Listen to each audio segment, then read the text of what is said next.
Magandang araw po sa inyo. Kamusta po kayo?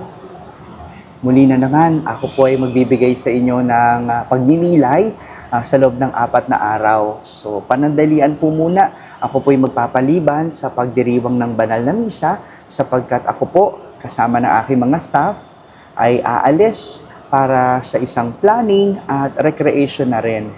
4 na araw lang naman po pero hindi ko kayo pababayaan. Sasamahan ko pa rin kayo para sa araw-araw na pagninilay. Kung mapapansin po ninyo, nasa ibang lugar na naman ako. Ako po ay nasa Philippine Women's University's Chapel o mas kilala bilang Miraculous Medal Chapel. Kung hindi nyo po na itatanong, bukod sa pagiging parochial vicar ng Archdiocesan Shrine of Nuestra Señora de Guia sa Ermita, ako rin po ay chaplain ng Philippine Women's University. So, araw-araw, ako po ay nagdiriwang ng banal na misa dito sa chapel nila at tuwing alas 12, meron kaming pagdiriwang ng banal na misa. Kaya pagkatapos sa Ermita, takbo naman ako dito para sa mga gawain ko po bilang chaplain. Kasama na doon yung pag-celebrate ng Holy Mass every day. Ganon din sa pagbibigay ng counseling, spiritual guidance, confession, recollection sa mga estudyante ng PWU. Kaya maraming gawain para sa simbahan at natutuwa ako. Ako po ay napagkatiwalaan ng ating mahal na kardinal, Cardinal Joe Advincula, para sa isang misyon. Misyon para sa mga estudyante ng Philippine Women's University. For the meantime, tayo po muna ay magnilay. Basahin natin ang ating ebanghelyo para sa araw na ito. Our gospel is taken from St. Matthew. Jesus said to his disciples, "Whoever wishes to come after me must deny himself, take up his cross, and follow me. For whoever wishes to save his life will lose it, but whoever loses his life for my sake will find it. What profit would there be for one to gain the whole world and forfeit his life?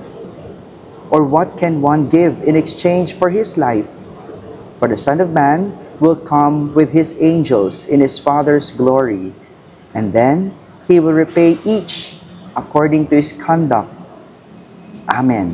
I say to you, there are some standing here who will not taste death until they see the Son of Man coming in his kingdom." The Gospel of the Lord. We have a very beautiful and very meaningful message from Jesus, especially to his disciples, to his followers. So if you are a follower of Jesus, this could also be a message for you. As Jesus said, "Whoever wishes to come after me must deny himself, take up his cross, and follow me." Deny himself. Ibig sabihin, paglimot sa sarili. Paglimot sa sariling kagustuhan, paglimot sa sariling plano, at pagtupad sa plano at kagustuhan ng Diyos. That is what denying oneself means. Hindi yung sarili mong gusto ang siyang masunod, kundi kung ano ang gusto at plano ng Diyos. Sadya naman talaga, hindi tayo makakasunod sa Diyos kung ang sarili nating gusto at plano ang ating tinutupad at hindi ang sa Diyos. Naalala ko nung ibinigay sa akin itong assignment na ito na maging chaplain ng Philippine Women's University, sa una nagulat ako kasi wala naman akong background sa isang school para maging chaplain o para maging isang pare. Sa nakalipas, lagi ako yung nasa parokya. Pero tinanggap ko ng buo dahil alam ko naniniwala ako na ito ang plano at kagustuhan ng Diyos. Matapos ako ma-assign sa Quiapo, ako po ay na-assign sa Ermita Church at hindi ko alam, dinala rin ako dito sa Philippine Women's University. Marami mang tanong, pero yung pagtupad sa kagustuhan ng Diyos ang laging nangingibabaw sa akin. Simula nang ako'y maging pare, kinalimutan ko na lahat ng aking sariling plano, lahat ng aking sariling gusto, at sinikap ko na mas tuparin kung anong plano at gusto ng Diyos. Dahil alam ko, kapag plano yan ng Diyos, sigurado magiging maganda at magiging maayos. Pero hindi madali. Hindi agad ganon. Mahirap, pero sa pagtupad sa plano ng Diyos, may kapayapaan sa puso. Dahil alam mong gagabayan ka ng Diyos. And this is what taking up one's cross means. Yung pagbuhat ng sarili mong krus, yung hirap, yung pagtanggap sa plano ng Diyos ay isang krus. Pero kapag binitbit mo, sigurado tutulungan ka ng Diyos.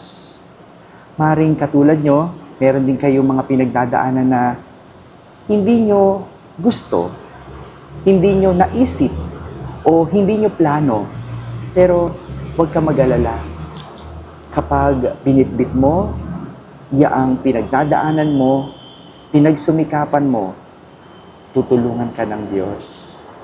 Marami sa buhay natin, hindi mapaliwanag kung ba't ka nagkasakit, kung bakit ka bumagsak, kung bakit hindi natupad yung iyong minimithi.